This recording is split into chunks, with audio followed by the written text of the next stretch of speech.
Então agora a gente vendo literalmente ali a parte de diagrama de fases, vocês precisam entender, né, primeiramente os pontos, né? Vocês têm que ter em mente que pontos são esses e qual é o que acontece nesses pontos, tá?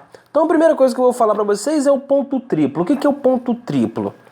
O ponto triplo, tá? O ponto triplo ali em determinada pressão, ó, em determinada pressão e determinada temperatura, é o ponto em que pode coexistir os três estados físicos, tá? Os três processos ali. Ou seja, um equilíbrio entre eles no diagrama de fase, tá? Então, nesses pontos aqui, nós temos a convergência do processo de sublimação, processo de vaporização, em que eu posso, né, convergir a situação do sólido, líquido e gasoso.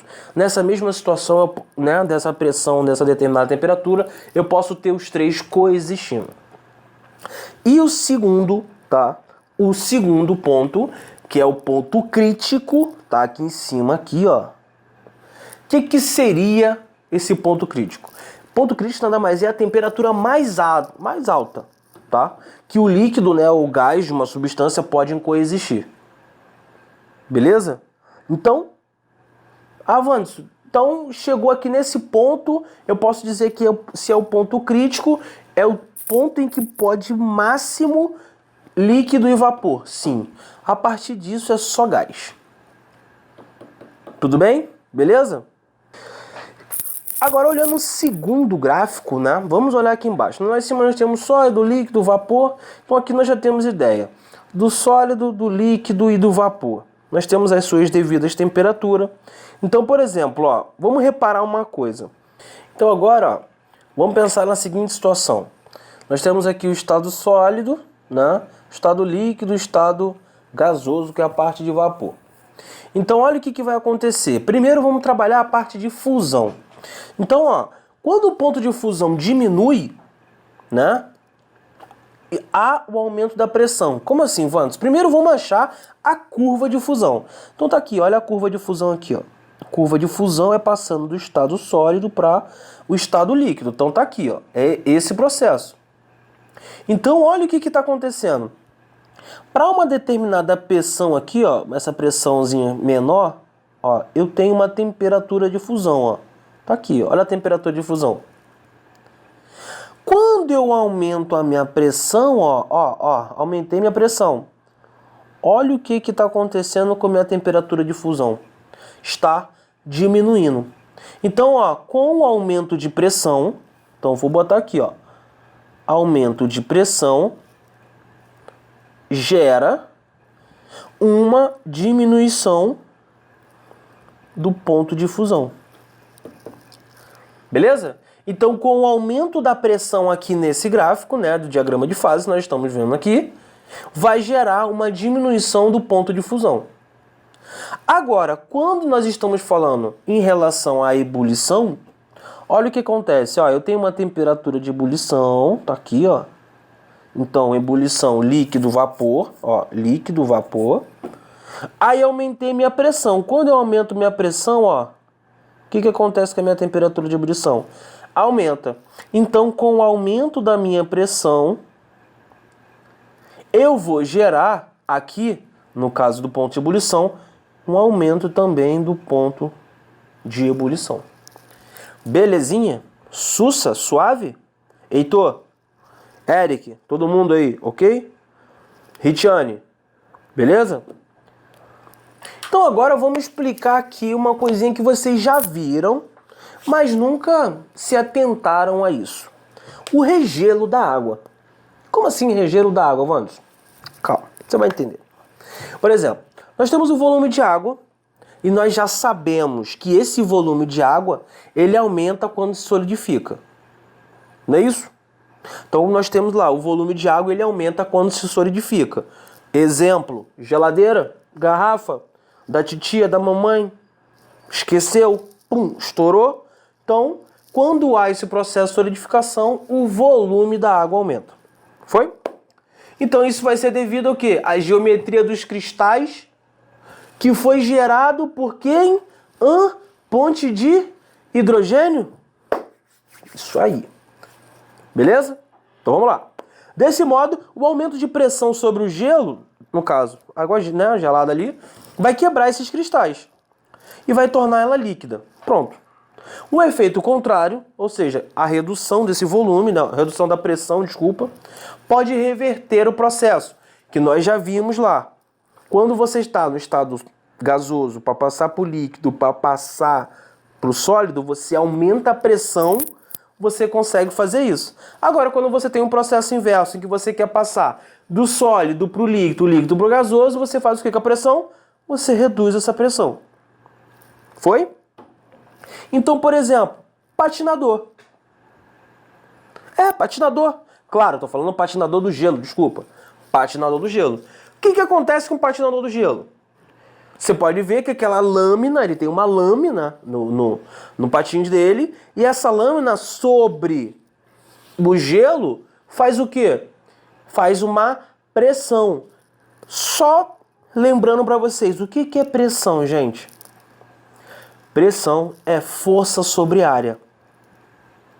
Vamos pegar um exemplo. Se você pega esse patinador e ele tá com aquele mesmo patins, mas é um patins que não tá devidamente afiado, ele vai ter uma dificuldade maior do que daquela pessoa que tem um patins que está totalmente afiado. Por quê? A área sendo menor, a pressão aplicada consegue ser maior. E ele precisa dessa pressão para se manter em pé. Foi? Então, ó, o patins aumenta a pressão sobre a superfície do gelo, tornando a deslizar mais fácil. Claro, ele aumentou a pressão, com essa pressão ele consegue o deslocamento mais fácil. Então essa figura aqui, ó, tá? Olha essa figura que tem aqui do lado. Essa é uma experiência, experimento de Tyndall. Tá vendo meu inglês, né? Tá fluente. Então o experimento de Tyndall. O que acontece?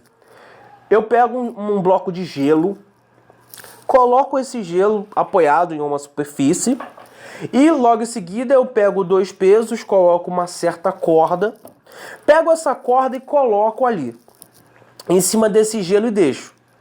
À medida que o tempo vai passando, né, eu coloco um peso relativamente com uma certa massa, né, para que essa pressão seja um pouco maior. E aí, à medida que o tempo vai passando e vai descendo esse peso. E essa corda vai passando por dentro do gelo. Até que se passa um determinado tempo e essa corda cai e ela passou por todo o gelo. Aí você pensa, opa, o gelo se quebrou em duas partes. Não, você chega lá, o gelo está intacto. O que acontece ali? E aí, o que aconteceu? Por que aconteceu isso? Quando você coloca essa situação ali, você está aumentando a pressão. Não é isso? Você está aumentando a pressão. Então a gente já viu que esse aumento de pressão, né? Esse aumento de pressão faz o quê? Esse aumento de pressão nada mais faz com que você mude do estado sólido para o estado líquido. E aí essa pressão vai transformando de estado sólido para estado líquido. Porém, à medida que isso vai acontecendo, essa água que fica empoçada ali, acontece o quê? Se diminui a pressão. Exatamente. Ela volta para o estado sólido. Então, se você tem um aumento de pressão, você transforma do estado sólido para o estado líquido. Não é isso? Só que depois que essa corda passa por esse determinado pedaço, o que acontece com a pressão naquela área? Diminui. Diminuição de pressão acontece o quê? Transforma do estado líquido para o estado sólido. E aí vai acontecendo isso todo o processo, até que ele passa totalmente pelo gelo, e quando você vai ver, o gelo parece intacto. Beleza?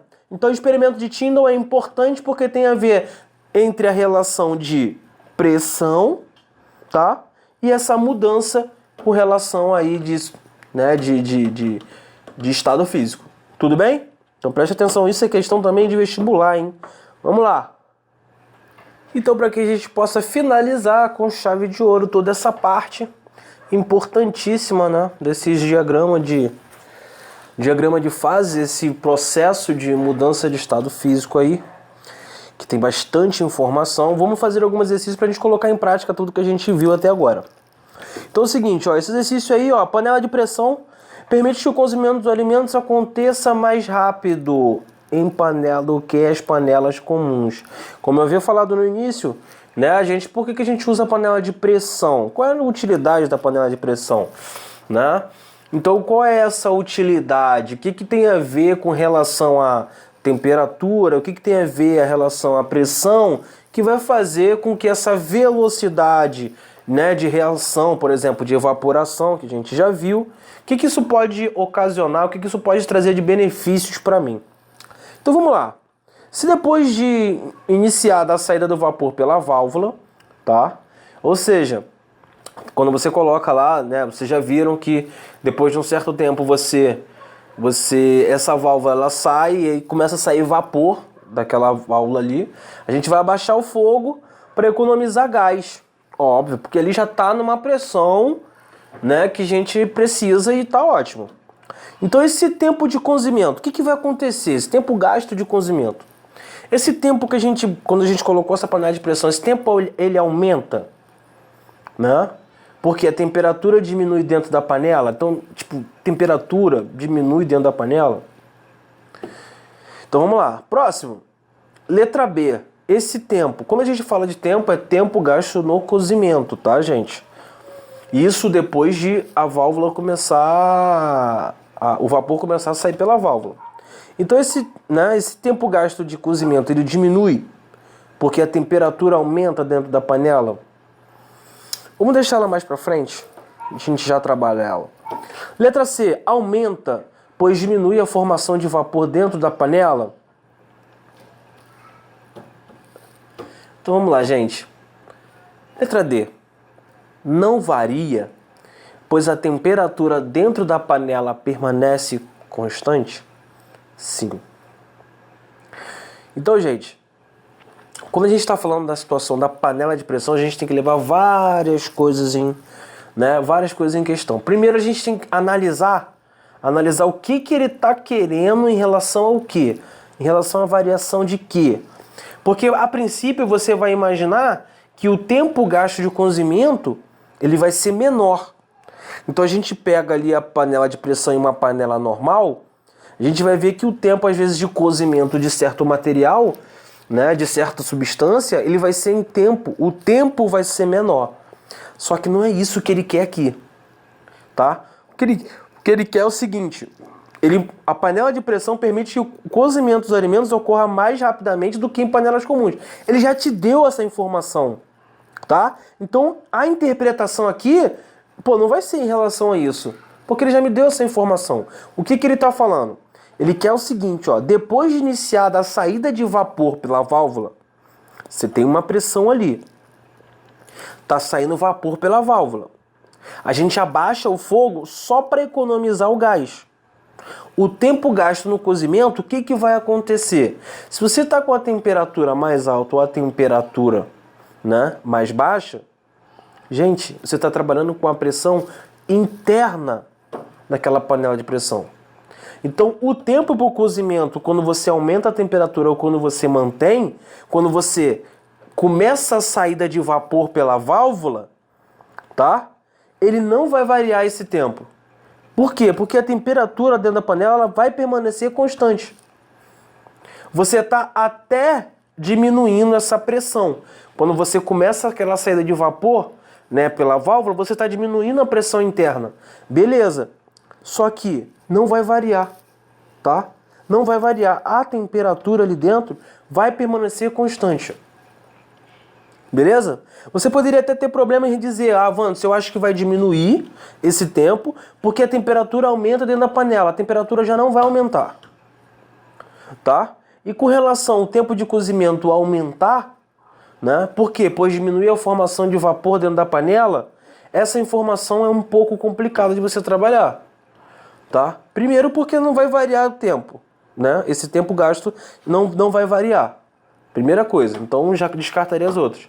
E a temperatura dentro da panela vai permanecer constante, tá? Então, se você tem uma situação de panela de pressão e uma panela comum, a panela de pressão ela vai fazer com que o cozimento seja mais rápido, tá? Aí sim, Isso você tem que ter em mente. Agora, nesse caso, você não vai aplicar isso. Você vai aplicar essa situação do tempo gasto no cozimento, tá? Do material depois de você abaixar esse fogo aí. Beleza? Então vamos para a próxima. Então vamos lá, gente. Diferente da anterior, tá? Diferente da anterior, olha o que acontece no exemplo 2 aqui. Eu tenho uma panela de pressão, né, daquela que mamãe tem em casa aí para cozinhar um feijão mais rápido. Então ele apresenta uma enorme vantagem sobre uma panela comum. Nós já vimos na questão anterior que esse tempo de cozimento vai ser menor, tá? Agora vamos entender o porquê que isso acontece. Então vamos lá, ó. Das paredes da panela de pressão ser espessa, conservando por muito tempo o calor em seu interior? Não. Letra C. Da temperatura de ebulição dos líquidos no interior da panela ser reduzido? Até foi legal falar da temperatura de ebulição, porém errou uma situaçãozinha aqui. Letra D. Do aumento da temperatura reduzir a pressão no interior da panela? Que isso? Para, viajou.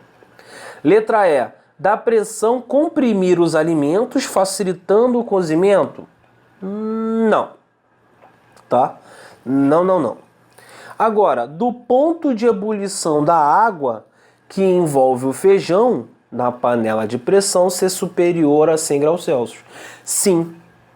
O que acontece com o aumento de pressão que nós já vimos lá?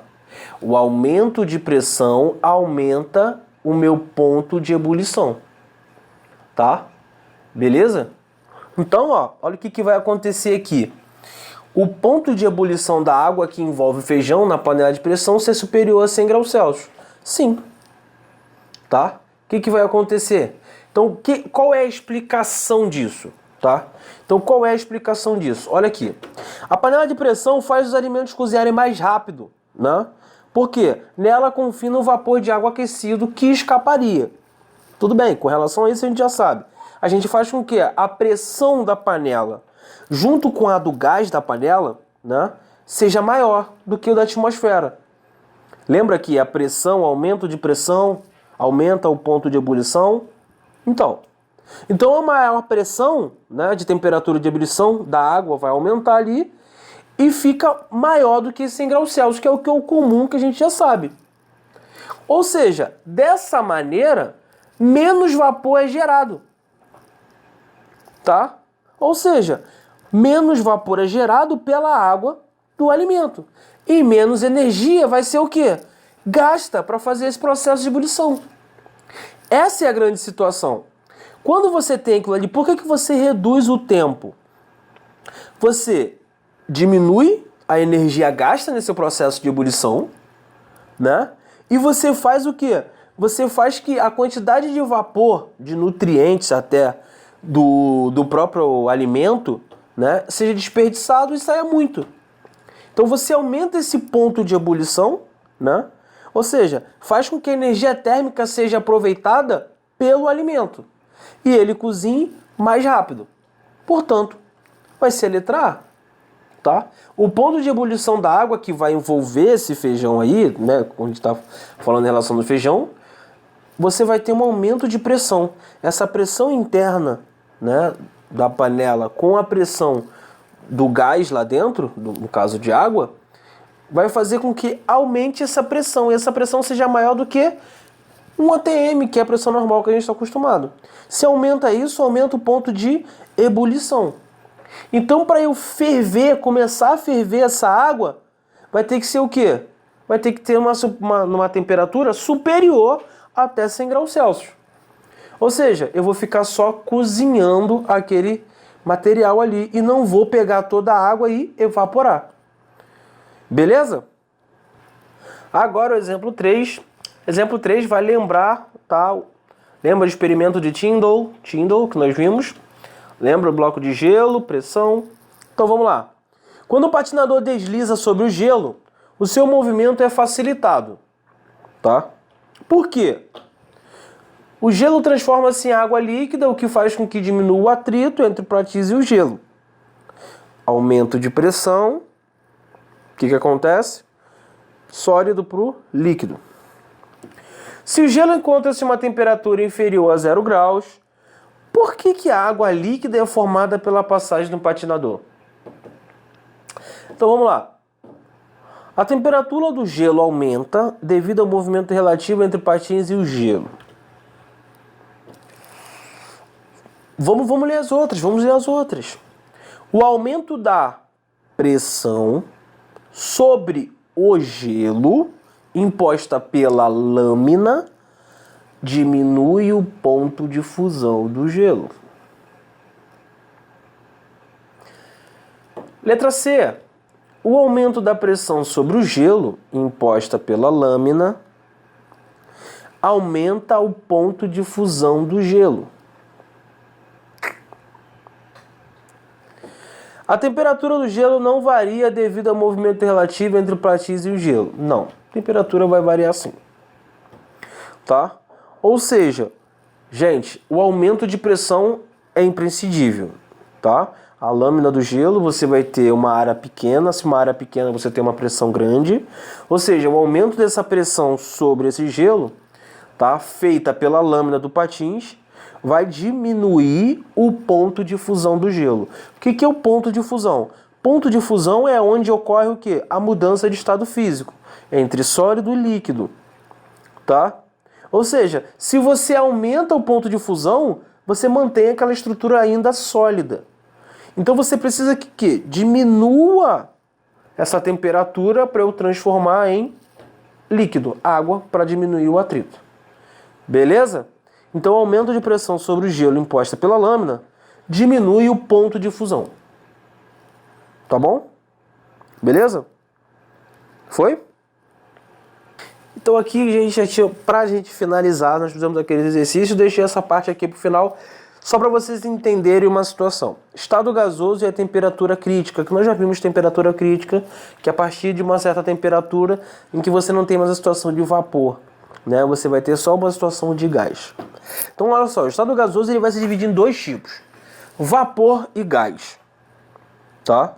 Então vamos lá, toda substância, qualquer substância, ela vai ter uma temperatura crítica. Acima dessa temperatura, o que você vai ter? Essas moléculas vão estar tão agitadas, a energia cinética delas vão ser tão altas, né? Ou seja, por maior que seja esse aumento de pressão que eu faça para agregar novamente essas moléculas, eu não vou conseguir. Eu não vou conseguir mais aumentar a pressão, fazer com que elas mudem de estado físico. Não consigo. A partir desse momento que eu não consigo, eu vou considerar a situação de temperatura crítica. Tá? Então, abaixo dessa temperatura crítica, nós temos o estado gasoso, que a gente vai ter o vapor. Tá? Ou seja, acima dessa temperatura, desse ponto crítico, nós não temos mais vapor, nós vamos ter gás. O gás, tá? Essa informação é extra aqui, importante. O gás de cozinha, na verdade, não deveria ser chamado de gás de cozinha. Deveria ser chamado de vapor de cozinha. Por quê? Nós temos, né, a temperatura crítica. Se o valor dessa temperatura está acima, nós consideramos a situação de gás. Se está abaixo, nós temos a situação de vapor. E essa situação, o gás de cozinha, ele está abaixo. Então, na verdade, ele seria vapor de cozinha. Por quê? Porque nessa situação ainda coexistem, né? Se você for ver, acabei não colocando, mas se vocês forem pesquisar, o gás de cozinha, ele tem parte gás, né? Parte vapor, parte líquida. Se vocês repararem, vai ter vapor e parte líquida. Ou seja, a gente não pode chamar de gás de cozinha, então vapor de cozinha. Mas, comercialmente, nós conhecemos por aí como gás de cozinha. Então se atentem, porque isso pode ser uma questão de vestibular e sabe como é que é, né? Então, de acordo com gás de cozinha, o que tem de errado na frase ou o termo gás de cozinha é errado por quê? O que a temperatura crítica tem a ver com o gás de cozinha? Ou seja, questões podem surgir daí. Beleza, rapaziada? Tranquilo? Então, espero que vocês tenham entendido. Já fizemos alguns exercícios, mais à frente eu vou colocar alguns exercícios. Aguardem a próxima matéria. A próxima matéria nós vamos falar agora de dilatação. Vamos falar de dilatação dos sólidos, vamos falar de dilatação dos líquidos, beleza? Vamos entender o que são essas dilatações sólido. Nós vamos entender que é uma dilatação linear, uma dilatação superficial, uma dilatação volumétrica, tá? Quando chegarmos na parte de líquido, nós vamos ver o que é no caso, uma dilatação aparente. Tudo bem? Então aguardem os próximos. Façam bastante exercício, tirem dúvidas, tá? Vou finalizar essa parte de dilatação para que possamos voltar para nossos gráficos de MR e UV e logo em seguida voltarmos para a nossa física 3. Tenham todos um bom dia, façam os exercícios e um beijo e Wakanda Forever.